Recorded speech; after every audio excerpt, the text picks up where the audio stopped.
right, so we'll talk about some wealth principles. I love the book of Proverbs. I've spent a lot of time in Proverbs. There is one who makes himself rich, yet has nothing.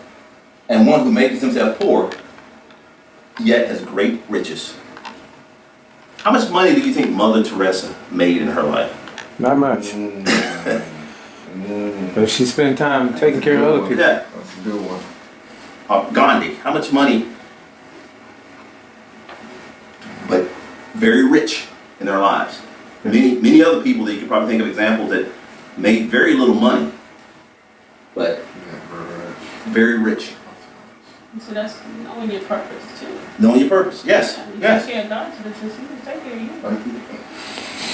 Well, that is also how you equate. You know, people think that money is everything, and again, to reiterate what that's saying is that the Bible says it's better, to have a good name than riches, yeah. Right, and we forego integrity and just to gain what we think is important. Money, it's crucial. Yeah, and you end up with nothing. With nothing. Understanding poverty, because there's a lot of money in poverty. I know that's probably like an oxymoron, but poverty is a big business. I'll let you guys think about that for a second. So is prison. Yeah. Yeah, you're right. That's big business. Yes, there's big business in poverty. There are people making big money off of poverty. Yes. Every day. So, but what is poverty? Is poverty a financial or an economic problem? I say no. It's a spiritual problem. It's more of a metaphysical problem than a physical. Let's look at some, and this, I just went in and pulled some things out of Proverbs. And in your copious free time, you can go read all those. But which talks about poverty, laziness. It's probably one of the biggest. The get rich quick mentality in 28:20. Another big one, disobedience. And especially in the Old Testament, how many times did God reiterate over and over in different ways? But if you are obedient, you will do what? Eat of the good of the land. Yeah. It's so many times, if you go to Deuteronomy or Exodus. Right. Yes. And I don't want to cut you, but I had a point. Yeah. Go ahead. I was sharing with my wife one time that a lot of Christians think that obedience and faith is synonymous. So right, that's what I'm saying. Yeah. It's Yes. and I think that's what kind of sets us back a little bit because we don't understand the distinction Between, yes, and there's a difference between, and I will say that they are extremely linked. Right. Because typically what I would say is my faith is just like, the outward expression of how I show my obedience. Right. I show my obedience through faith. Right. Through your faith. Yes. Right. Or your faith can be increased through Obedience. your obedience. Yes. But the two are not, just because I have faith, Doesn't mean that you're obedient. you're obedient. Yes. Yes. Because, and that's why that scripture says, God, I said, I'm not looking for sacrifice. I'm looking for obedience. I paraphrase that. It's in Psalms. Don't bring sacrifices. I want you to be obedient. I can get a sacrifice from anywhere. Mm-hmm. But obedience It's better than sacrifice. That's come from the heart. Kind of like the lesson we talked about, I think I recorded, humility, submission, and conformance. Many times we want to conform and not submit. That's right. So, yeah, it's a big difference. But so when we think about poverty, there's a lot of root causes for poverty. Not just a lack of money. It is a spiritual disease. I say Jesus, he came to take poverty out of people, not people out of poverty. Because if you don't remove the spirit of poverty, just giving somebody money, they're going to be right back there in a short period of time.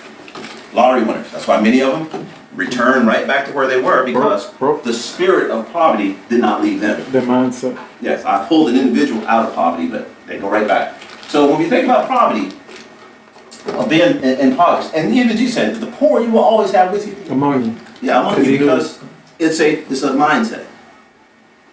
You know, and that's why you think about a lot of principles. You hear, different economic principles of wealth redistribution and all those.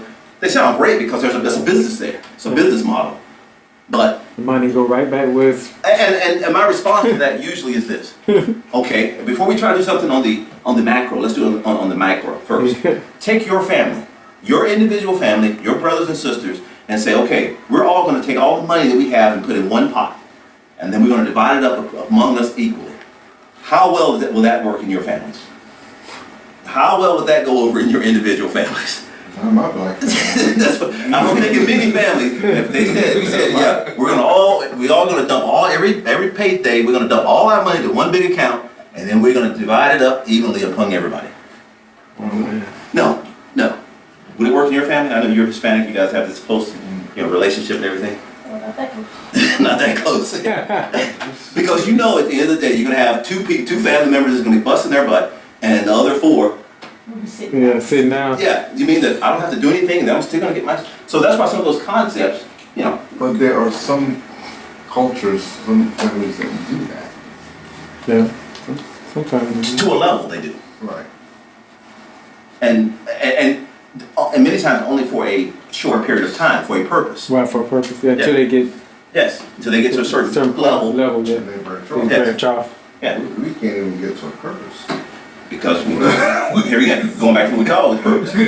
Because we don't know how to manage the resources of space, time, people in our environment. So, all right, so we talk about wealth and riches. Riches, perishable assets, which Christ he warns us in Matthew 6:19 about focusing on riches, on mammon. Riches can be gained without ethics or moral values. I can be the best drug dealer in town and get rich. Proverbs 23:5. Cast but a glance at riches, and they are gone, for they will surely sprout wings and fly off to the sky like an eagle. Surely. Surely. Yeah, surely. That's So if the whole purpose of your investing here as a group is to get rich, They're gonna fly off. that's exactly right. Right. You missed the foundational Miss it. reason for why Christian Trades exist. I can't speak for you, Mark, Yeah, but you're I right. think that you completely missed the purpose of Exactly. what you put Christian Trades together for. exactly. It is not for this. Right. Well, I need to leave now. Oh, yeah, you're right. You may want to deal with this part out. Because, yeah, you're right. People see that go, oh, well, in that case, why am I doing that? And I would say you're doing it for wealth. Yeah. Right. Wealth achieved through skill, spiritual knowledge, character, godly attributes. And now, here again, when I say this isn't 100%, but many times as you read through the Bible, when you say that word riches, many times it's used in a negative connotation.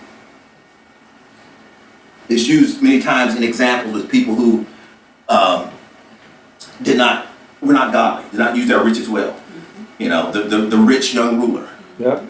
the one who built barns, and I've got so much stuff, and let me tear my barns down. Yeah. Laban, Abigail's husband, a fool, Yeah. had all this money. Yeah. So many times when you say that word riches, but then many times, here again, this is not an absolute. When you see wealth, Abraham. yes. I just lost his name, but the one who gave Jesus his tomb. Yeah, it's Jacob, not Jacob. No, I can't think of his name, but yeah, he was a wealthy man. Yeah. But that wealth achieved through skills, spiritual knowledge, character, godly attributes. You look at Deuteronomy, and you shall remember the Lord your God, for it is He who gives you power to get wealth, that He may establish His covenant, which He swore to your fathers, as is this day. Deuteronomy 8:18. That's our key scripture we got from school. Oh, is it? Yeah. So hopefully, if nothing else, we see the difference. And to me, this is foundational. Right.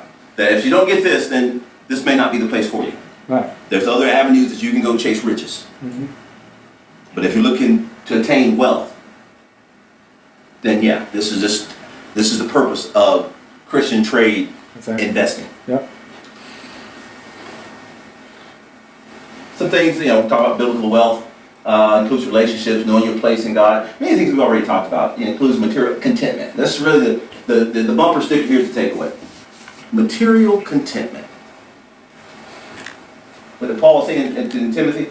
Godliness with contentment is great Great gain. And then really, if you think about it, that is a financial statement right there. Because we talk about, you all get on the tree, talk about gain. You know, because that's why you're investing, is to get gain. Right. Godliness with contentment. When are we content? Or because that's a loaded question. When is enough enough? Paul says we should be good where we are base or bound, but we have more or less. Yes. Should be content. So that contentment, so what you're saying is contentment isn't based on a numeric value. Right. And he says nothing I have learned. Right. So you had to Keep learn. right there. Learn. You had to To learn. be content. I mean, that was a process. The process, right? Yeah, I have learned to be content.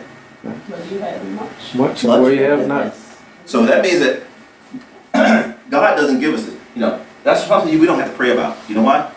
Because that's on us. I think, again, I think that we disregard the fact who Paul was before he came into the godly knowledge. I mean, Yeah. he wasn't poor. No, he was not poor. And the whole concept of work, and I'm not trying to get into another subject, but I thought that when I taught one called the works of the hand, when Paul says that I made tents with my own hands, Yeah. that was foundationally earth-shattering for a Pharisee to do work. Right. So he was setting a new order within the church, within the established religious hierarchy.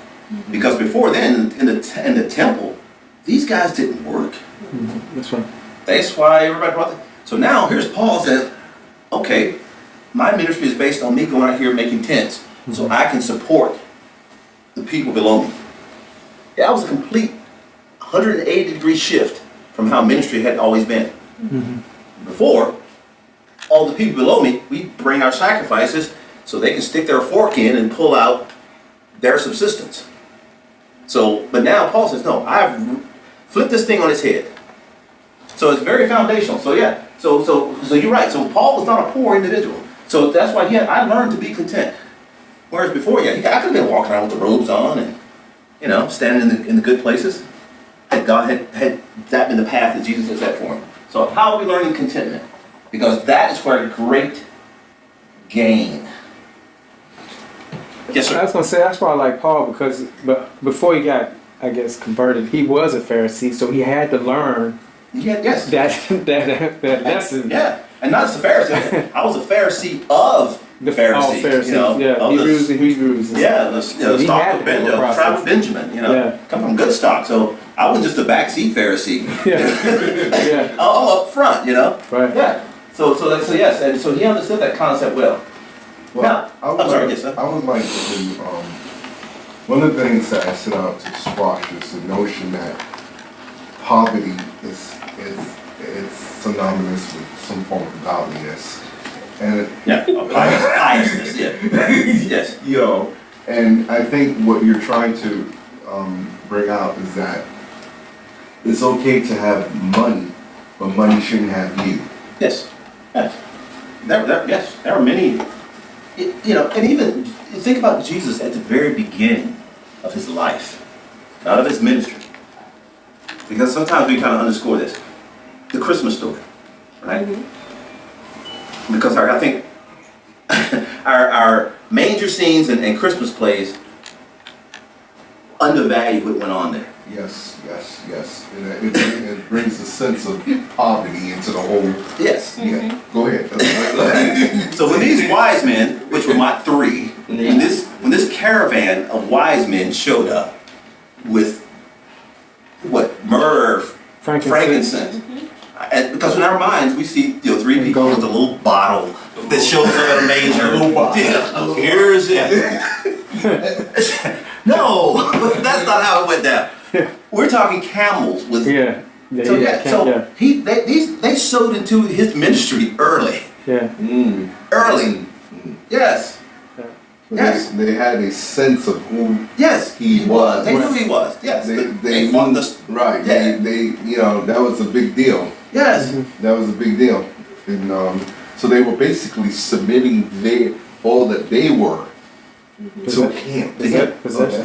That's Yes. powerful. That's And it was so funny. The other day I bought, I go to a health food store, and I buy these different types of incense, and I use to make my skin stuff with. And I bought Pure Rose, which was like $15 a bottle. But I thought it was like, whoa. But then they had a bottle of frankincense. And I'm like, oh, here, you take this back. I'll just set that right there. Very expensive. Really? Yes, It is. yes. You looking for the real stuff. Yeah, Really? yeah. The natural frankincense. How much was it? I don't, it was like $35, $40, $50 for, Really? I see little- one for $36. yeah. Yeah. Oh my goodness. Yeah. So if you think about it, and when I picked it up, that's what I thought. I was like, man, so Jesus had a bottle of this, and I'm thinking, no, they brought Thatcher too. Yes. Like this stuff. yes, and so that stuff is still expensive today. Yeah. Yeah. So you're right. There's this piousness that I need to make myself poor to be able. No. There's people all across the expanse of believers. Joseph, that's his name, who gave Jesus his tomb to be buried in. Couldn't think of it before. Maybe it popped up. One of the things we'll talk about here quickly is generational wealth. Generational wealth, which is something that that has been kind of weaned out of our mindset because we are into this I world, iPhone, I like everything and we're not thinking about how do you make lasting wealth. That's right, for your children's children. And theirs. The thing that amazed me, I was watching a special on TV on the Kennedys.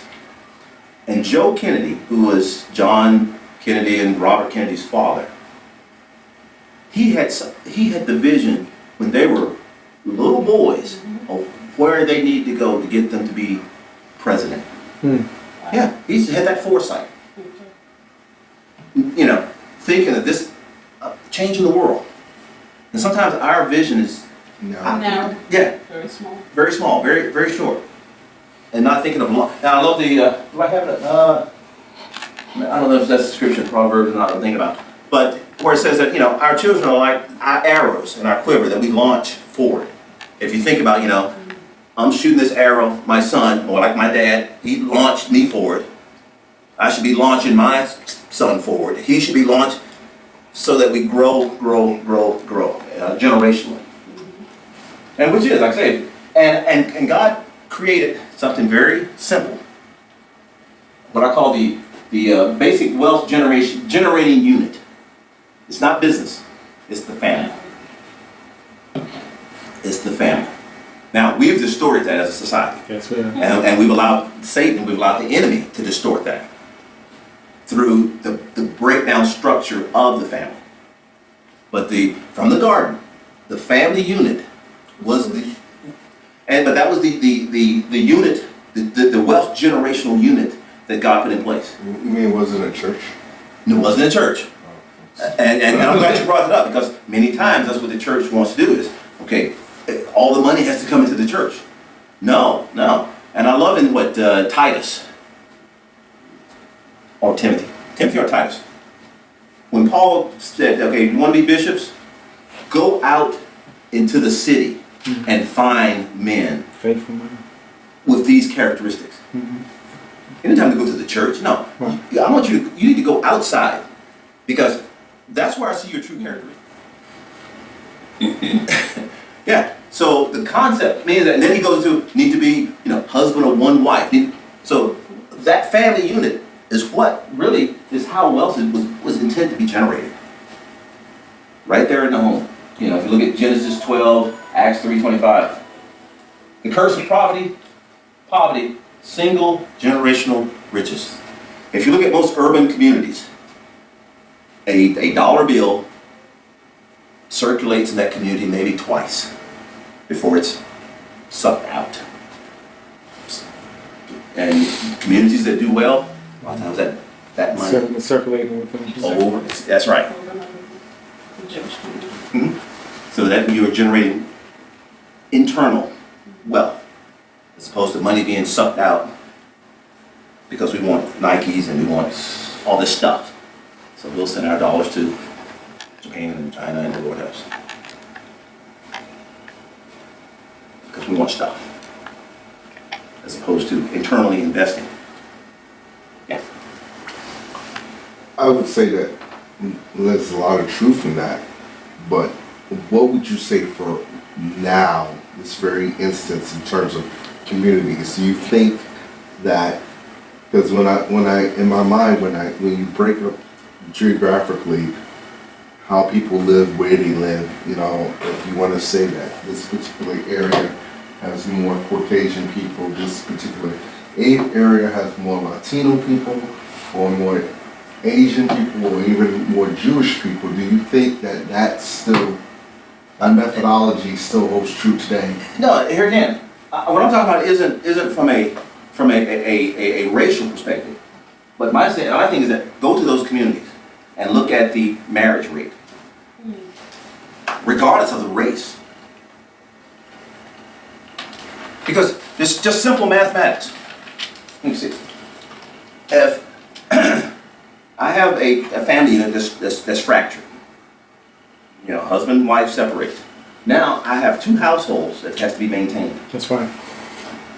Two of everything. Now Dominion Power is getting 2 flat rates from me that they weren't getting.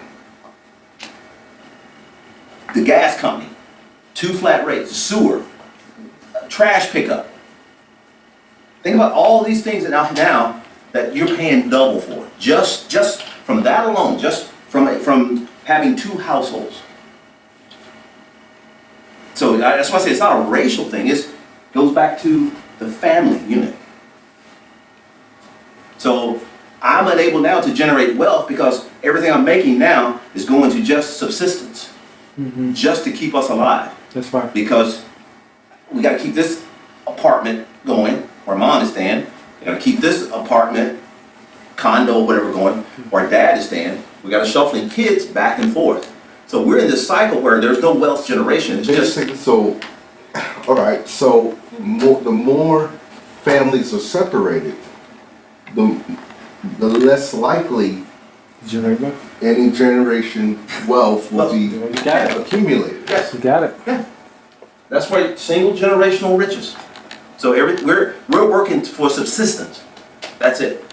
Very little wealth creation. So that's why I say I'm not talking about it's not a racial thing. Now it may be more of a certain race in these areas, but I'm not playing that card. I'm just talking strictly from the mathematics. Right. But Yeah. are there some cultures that are more, what's the word I'm looking for? Susceptible? Yes. Yes. Yes, and to me that comes down to 2 words: submission and humility. Because pride cometh before a fall. Many times when we have families that split apart, it's because of me. I can't do that. I don't want it. Me. Pride. A lack of submissive. When I say submissive, I don't want. Again, I teach a whole thing on submissive and humility. Don't confuse that with conformance, meaning that I have to conform to.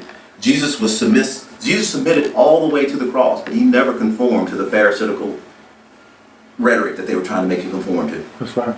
He never conformed, but he submitted all the way to the end.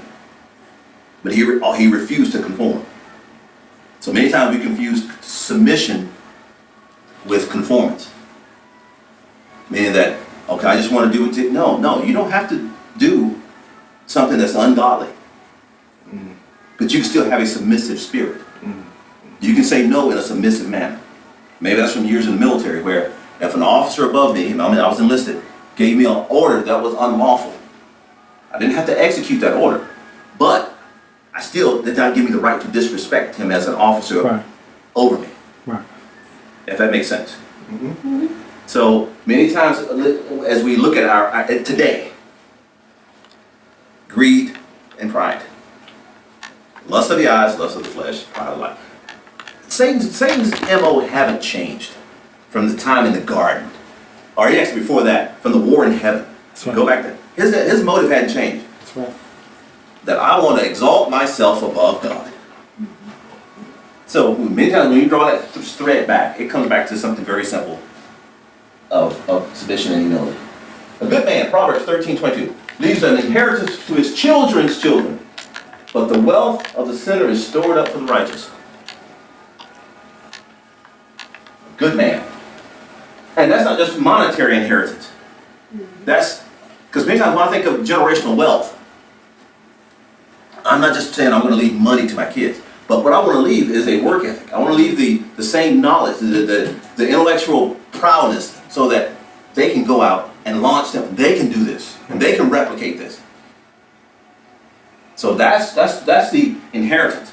Many times we think about money as inheritance. No, I want you to be able to replicate these skills and the faithfulness and the obedience. So then when you go out and you're creating your own wealth, now you can sustain it. Otherwise I'll just teach you how to go buy lottery tickets. His will, His way.